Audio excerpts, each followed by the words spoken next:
Well, the news has been out for a few days now, so I feel like it's pretty safe to talk about it. But we have learned the fate of who dies in Amazing Spider-Man number 26. The shocking death, the most shocking event that's happened in a Spider-Man comic since the death of Gwen Stacy. It happens in this issue. We found out about 10 days before release date what it is. Wind is out of the sails. It's been out for a couple of days now. I think it's marinated. I think people have probably found out about it who want to find out about it. It's safe to talk about. So, let's talk about it here. We'll give a little bit of thoughts. So, who dies in Amazing Spider-Man number 26? Last chance, turn off the video if you don't want to know, because that person is Kamala Khan, Miss Marvel, which is odd. So I wouldn't call this shocking in the sense that, oh my God, they killed this character, how sad. More like, I can't believe they killed this character off because I didn't think they would ever do it, and I didn't think they would do it in a Spider-Man comic. That's really, really bizarre. So this was the driving force behind the upcoming comic coming out, Fallen Friend number 1. Originally, the cover had been kept as a secret. We are going to find out on the 31st of May who the character who died, who the friend that fell, if you were, was going to be. And it's Kamala Khan. So Marvel's confirmed it. We all know that that's what's happening. And we've seen the art from it and everything else. And again, it's just really, really odd that they did it in a Spider-Man comic. And I have to ask myself, why would they do that? And, well, the answer is simple, because they wanted people to actually see it. And if you would have done it in her own comic, far fewer people would have read it. So that's really the sad but honest truth when it comes to Miss Marvel. And it's really an odd choice, because if you're doing a Spider-Man comic, she's actually pretty tight with Miles Morales. I mean, the two of them co-founded a super team together. They show up in each other's books fairly frequently. They're friends with each other. They really get along. It almost would have made sense to do it in his comics. At least one, it would have been a bit more impactful, because it would have been somebody who's kind of in her circle. And also, I think it would have impacted Miles a lot more than it impacts Parker, because if you look at Peter Parker, Spider-Man, and her, I mean, they've interacted a few times, more than once, and I'm sure I have not read all of their interactions, but from the one or two that I've read, they don't like each other. She doesn't care a lot for Peter Parker.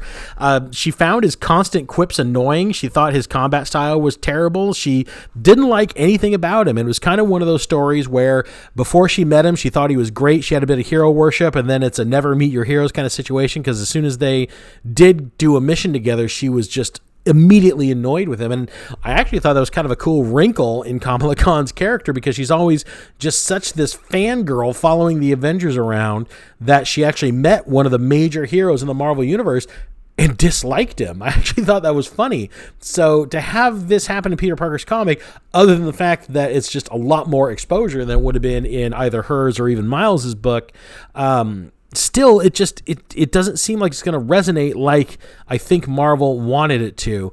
And the sad truth of the matter is, they've been trying to make Kamala Khan happen for a really long time. And they've given her series after series after series. They fail. They get canceled. She gets relaunched. They put her in other books. They tie her with other characters.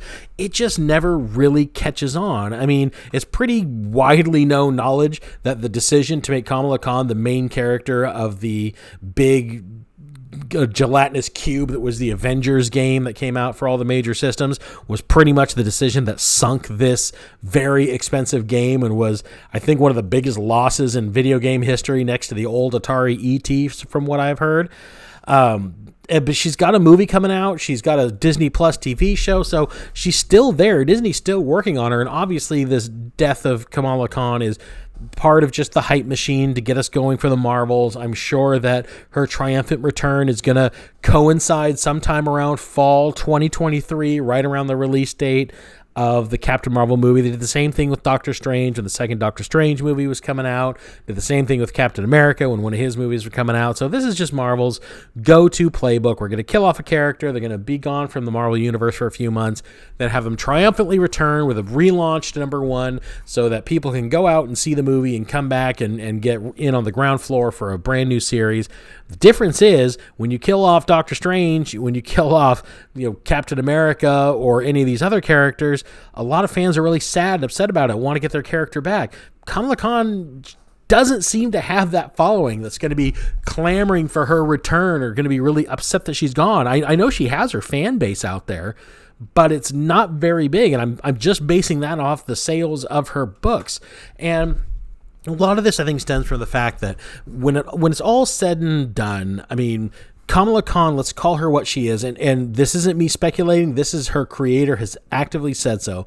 This was, or she is, a self-insert character for Sama Amanat. That's all she is. That's all she has ever been. She was created by somebody who basically inserted herself into the Marvel Universe as a character. She's admitted as such. And I'm not saying that like it's a bad thing, but it's really tough to do that with a character and make that character resonate, especially when you make that character the main focus of the story or of your creative work. So a lot of people compare Stephen King because he self-inserts himself in his books from time to time in his movies, and his most obvious, famous example of that is Stand By Me, where one of the boys is Stephen King, and the group is based on his circle of friends when he was a kid. But he wasn't the main focus. He was there, and he was kind of your point of view character because the whole story is from Stephen King's point of view. But it doesn't revolve around that character. Miss Marvel, her entire universe revolves around her because she's the main character of her comic book. It should. But that's already a hard sell. That's strike number one against the character. And then she had a pretty reasonably good debut. Her original series was really well liked. She had this kind of early Spider-Man days kind of feel to her story. But they got rid of that very quick. They ruined it in the second Civil War story, and she's really never been able to recover from it. And I don't see this doing anything to help with any of that. I mean, I'm sure they're probably going to try to retcon her powers because her powers are silly with her embiggen, I think she calls it, which is just a word taken from The Simpsons.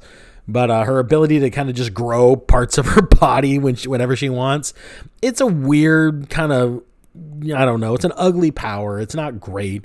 And in the Disney Plus show and in the movie, her powers are more like a Green Lantern. She can kind of make these big, hard constructs of fists or feet or whatever she needs to create. And I'm sure she's going to come back with a transformed power set to more match her on-screen counterpart, which is smart. But yeah, that's really all this is. So really, this is just underwhelming. The only reason that this is a shocking death, again, is the fact that you would have given me 500 guesses. I probably wouldn't have guessed that Kamala Khan, who has not been involved in the current storyline or the current run of Amazing Spider-Man in any way, is just going to show up and die. That's a random happenstance, but that's what Marvel's decided to do. We don't know how or the impact's going to have. We still have to read the comic to get the fine details, so we'll still do a review and we'll still talk about it. But I want to know what you guys think of the death of Miss Marvel. 1, is it shocking? 2, are you upset about it? 3, out of all the characters they could have killed off, Mary Jane, the Black Cat, Aunt May, any of the characters that are in the Spider-Verse you kind of thought were in the crosshairs, where does Miss Marvel rank? Because there's a lot of people out there that are like, oh, shoot, at least it's not Mary Jane, which, sorry, Kamala, but that's just the fan base's opinion. But I want to know your guys' opinion. So talk about it in the comments below. While you're down there, do all the usual stuff. Hit like, subscribe to the channel if you're not already a subscriber. Thank you so much for hanging to the end of the video. I really appreciate it, and I will talk to you on the next video. See you then. Bye.